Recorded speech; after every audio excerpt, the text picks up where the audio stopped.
Chào mừng các bạn đến với Oplae, chương trình học tiếng Anh do Đài Tiếng Nói Việt Nam và Hội đồng Anh phối hợp thực hiện. Tên tôi là Cẩm Thi. Trong chương trình hôm nay, chúng ta sẽ bắt đầu câu chuyện mới với chủ đề Bird song. Vâng, tiếng chim hót. Và các bạn sẽ biết ngay tại sao lại gọi như vậy. Câu chuyện bắt đầu vào một buổi sáng khi Betsy, người quản lý văn phòng hãng hàng không Opla đi làm sớm. Hẳn các bạn còn nhớ là Betsy đã không đến văn phòng một thời gian và cô không mặn mà gì với tình trạng hiện nay của văn phòng. Cô nói: Oh, look at this place. It's a complete mess. Ôi, hãy nhìn nơi này, thật là bừa bộn. Và thứ gì đó làm cô rất ngạc nhiên. Cái gì vậy? Ngay lúc đó có tiếng của Pavi ở bên ngoài văn phòng. Oh, Betsy, you're back. Did you have a nice time? Oh, Betsy, chị đã trở lại. Chị đã có một thời gian rất tuyệt phải không? Nhưng Betsy không trả lời đúng vào câu hỏi. Thay vào đó cô nói: What have you got there? Cô có cái gì đấy? Pavi mang theo cái gì vậy? Các bạn cùng tìm hiểu nhé. Hello. Is anyone here? It's me, Betsy. I'm back. No one. That's strange. Look at this place. It's a complete mess. What are all these doing here? And these? Honestly. What was that? I think it came from... Whoa! Oh, a bird. What on earth is it doing here? Come on, out. Get out. Get out. Oh, it's no good. I don't know. What is the world coming to? Hello? Can someone give me a hand? Bobby! Hello! Betsy, you're back! Oh, did you have a nice day? Yes, I did, thank you.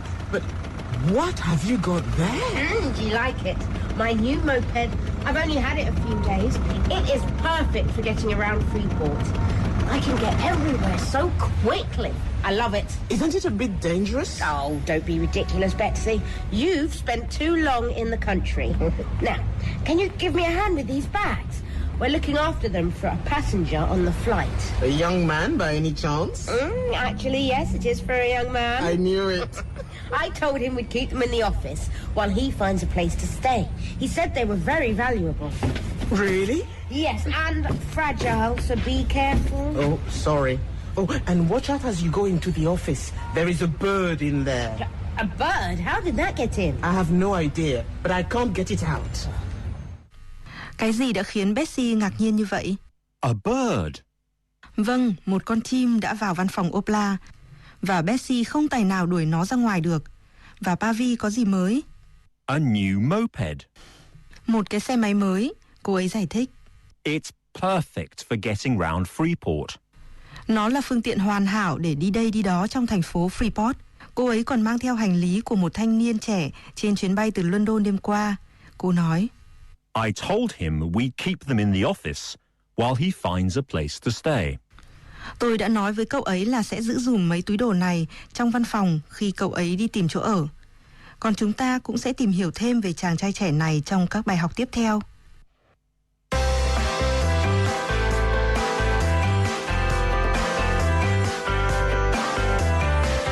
Oplae, tiếng Anh chuẩn của người bản địa. Chương trình do Đài Tiếng Nói Việt Nam phối hợp với Hội đồng Anh thực hiện.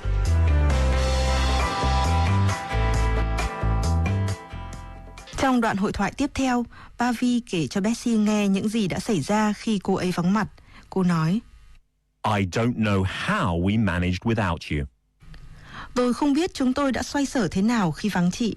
Cô tiếp tục kể cho Betsy về một số vấn đề đang trở nên rất tồi tệ. Khi nghe hội thoại, các bạn hãy chú ý để trả lời câu hỏi sau. Đã có chuyện gì xảy ra trong chuyến bay đêm qua? Cơ trưởng Opla tới văn phòng và ngay lập tức ông ấy cũng rất ngạc nhiên vì con chim. Pavi nói với ông: We can't get rid of it. Chúng tôi không thể đuổi nó ra ngoài được. Cơ trưởng nói: Can't somebody do something? Không ai làm gì được à? Pavi trả lời câu hỏi này của ông. I would have thought that was Muzz's job, but he doesn't seem to be here. Tôi nghĩ đó là việc của Muzz, nhưng hình như anh ấy cũng không có mặt ở đây. Vậy tại sao Muzz không ở đó?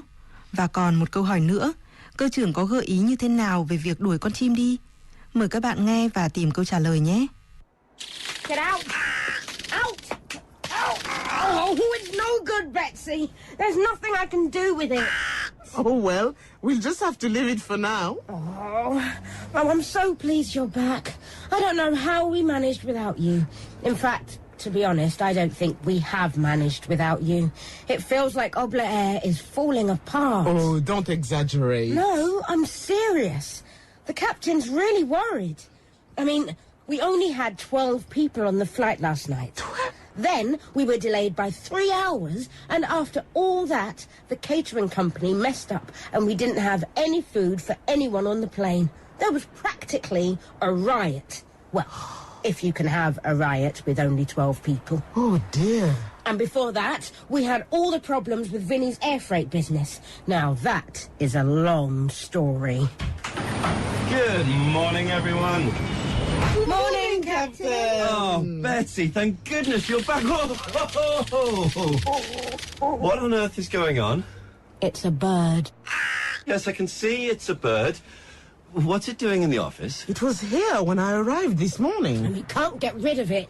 Can't somebody do something? Well, I would have thought that was Muzz's job, but he doesn't seem to be here. Oh, yes, I meant to tell you. He's taking a few days off. Oh, great. So who's going to get the bird out of the office? Well, just leave the door open. It'll get bored and fly away. I hope you're right. Anyway, I'll leave you to it. I've got to go home and change, and I'll be there in no time on my new little moped. Vroom, vroom! Vậy chuyến bay tối qua đã xảy ra chuyện gì? Pavi nói. We only had 12 people on the flight last night. Chúng ta chỉ có 12 hành khách trên chuyến bay đó. Then we were delayed by 3 hours.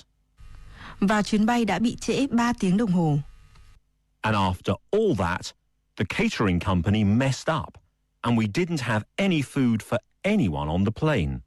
Sau tất cả, công ty cung cấp dịch vụ ăn uống đã làm rối tung lên và chúng ta không hề có đồ ăn để phục vụ cho hành khách trên máy bay. Và tại sao Moss lại không có mặt ở đó? Cơ trưởng nói. I meant to tell you, he's taking a few days off. Tôi định nói với các bạn, anh ta nghỉ phép vài ngày. Và cơ trưởng đã gợi ý họ nên đuổi con chim đi bằng cách nào? Ông ta nói. Just leave the door open. It'll get bored and fly away. Hãy để cửa mở, nó sẽ buồn và sẽ bay đi thôi. Hãy nghe Opera nếu bạn muốn nâng cao kỹ năng nghe nói tiếng Anh cùng với người bản xứ. Và đừng quên là các bạn có thể tìm thêm các nguồn tài liệu học tiếng Anh tại địa chỉ learnenglish.britishcouncil.org. Còn bây giờ sẽ là một đoạn hội thoại nữa. Bắt đầu đoạn hội thoại, Bessie đã nói với cơ trưởng. There was an email for you that looked interesting. Có thư điện tử gửi ông trông rất thú vị. Đó là thư của một phụ nữ tên là Sophia Edenhoff. Bessie nói với cơ trưởng. She's a business consultant. Cô ấy là nhà tư vấn doanh nghiệp. Cơ trưởng hỏi. What does she want with me? Cô ấy muốn gì ở tôi? Và câu trả lời là như thế nào? Các bạn cùng nghe và tìm hiểu nhé. Oh, yes, Captain. There was an email for you that looked interesting. Oh, really? Where is it? Let me see. Ah, here we are. It's from a lady called Sophia Edenhow. Sophia Edenhow. I know that name. It says here she's a business consultant. Do you know what? I think I've read about her in the newspaper. She's involved in property or something like that, I think. What does she want with me? She wants to meet you, Captain. Does she? Yes. She asked if you could meet her tomorrow morning at 9 o'clock. Oh, and here's a strange thing. She wants to meet you on the beach. On the beach? Yes. She said, can she meet you outside Rene's bar on West Beach? Do you know it? Well, of course I know it, but why does she want to meet there? And what on earth does she want from me? Your guess is as good as mine. Oh, I wish that bird would stop watching me. It's making me nervous. Vậy Sophia Edenhoff muốn điều gì từ cơ trưởng? Bessie nói. She asks if she can meet you tomorrow morning at 9 o'clock. Cô ấy hỏi liệu có thể gặp ông vào lúc 9 giờ sáng mai không? Và theo Bessie thì đề nghị này có gì lạ? Cô ấy nói. Here's a strange thing. She wants to meet you on the beach. Có điều lạ là cô ấy muốn gặp ông ngoài bãi biển. Và các bạn sẽ nghe câu chuyện về cuộc gặp gỡ giữa cơ trưởng và Sophia Edenhouse ở những phần tiếp theo của loạt bài này.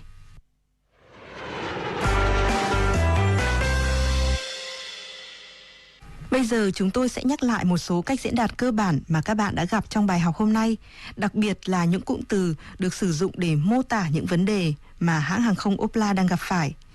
Các bạn nghe lại đoạn hội thoại và xem có phát hiện ra cách diễn đạt có nghĩa là tôi không biết chúng tôi đã xoay sở thế nào, và cụm từ có nghĩa đổ bể hay không nhé. Oh, I'm so pleased you're back. I don't know how we managed without you. In fact, to be honest, I don't think we have managed without you. It feels like Obla Air is falling apart. Vậy câu nói, tôi không biết chúng tôi đã xoay sở thế nào khi không có chị là I don't know how we managed without you. I don't know how we managed without you. Và cụm từ có nghĩa đổ bể là To fall apart. Obla Air is falling apart.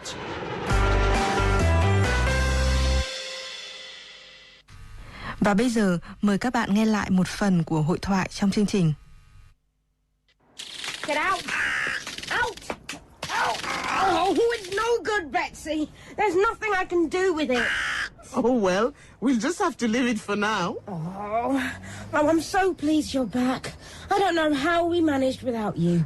In fact, to be honest, I don't think we have managed without you. It feels like Obla Air is falling apart. Oh, don't exaggerate. No, I'm serious. The captain's really worried. I mean, we only had 12 people on the flight last night.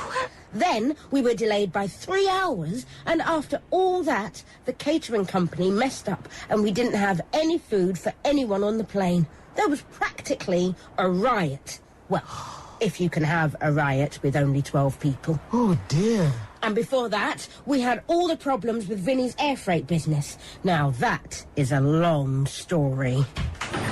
Good morning, everyone. Morning, Captain. Oh, Betsy, thank goodness you're back. What on earth is going on? It's a bird. Yes, I can see it's a bird. What's it doing in the office? It was here when I arrived this morning. And we can't get rid of it. Can't somebody do something? Well, I would have thought that was Muzz's job, but he doesn't seem to be here. Oh, yes, I meant to tell you. He's taking a few days off. Oh, great. So who's going to get the bird out of the office? Well, just leave the door open. It'll get bored and fly away. I hope you're right. Anyway, I'll leave you to it. I've got to go home and change, and I'll be there in no time on my new little moped. Vroom, vroom!